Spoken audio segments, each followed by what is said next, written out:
You are listening to the Climate Alarm Clock, Ireland's weekly climate news podcast. Still to come this week, we continue our Birdwatch Ireland collaboration and Anna finds out about the work of connecting Cabra. But right now it's Book of Leaves time, so over we go to Ceara.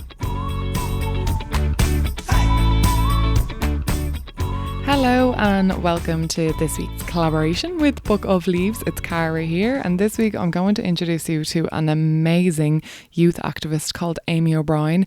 Amy has a list as long as my arm of groups and organisations she is involved with, and she lists them here in her little introduction. I reached out to her to send me a suggestion, and I absolutely love what she has to say. She is going to be interviewed at some point for the upcoming Book of Leaves season, so just keep an eye out on Book of Leaves website or social media if you want to catch Amy's interview in full. If this is what she's like in a little 2-3 minute suggestion, I cannot wait to talk to her for a good while. So yeah, this is Amy and I hope you guys enjoy her suggestion. My name is Amy O'Brien. I'm living in Cork, I'm 16 and I use she/her pronouns. I am host of the Sustainable Sleepover Club podcast, chair of my local youth council or Cork County Corleanogue, activist with Fridays for Future, youth writer for Spun Out, on the youth advisory panel for the Ombudsman for Children and an An Taisce climate ambassador along with much, much more. In short, I'm a climate justice activist. A leaf I would like to share from my book that I hope everyone listening would pop into their own book is definitely to listen more.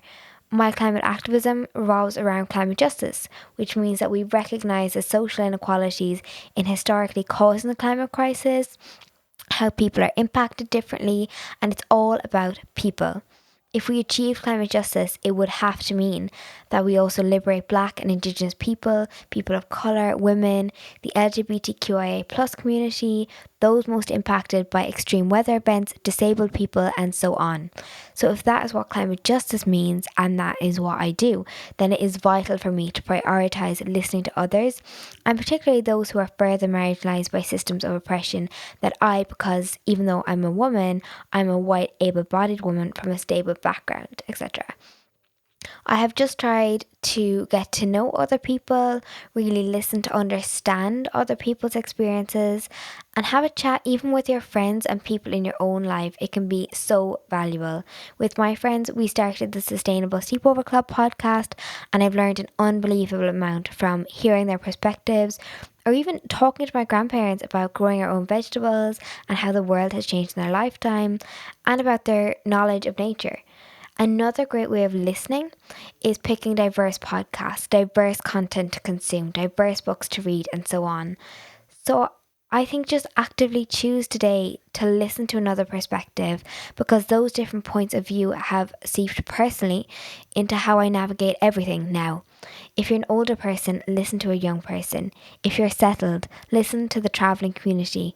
If you're living in Ireland like me, listen to those who are facing colonisation, the brunt of inequalities including poverty and gender inequality, and the effects of the climate crisis all at once, and so on. I hope you can all take a leaf from my book and listen more.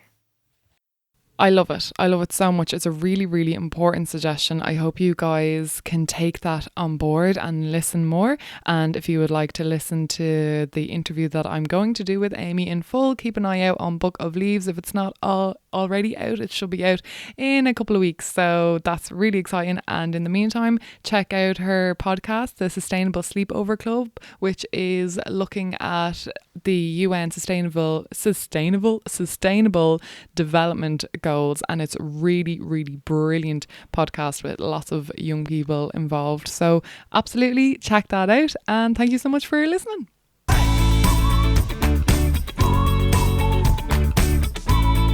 Thanks, Ceara, as always, and thanks so much, Amy. Excellent advice and insight into how climate change is connected to other crises and inequalities.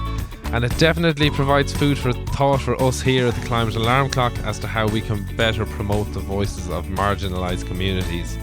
If you have any thoughts or suggestions on guests we should interview, please get in touch on Facebook or Instagram at Climate Alarm Clock, or on Twitter at The Climate Alarm, or you can email us at climatealarmclock@gmail.com. Coming up next, we continue our Birdwatch Ireland collaboration.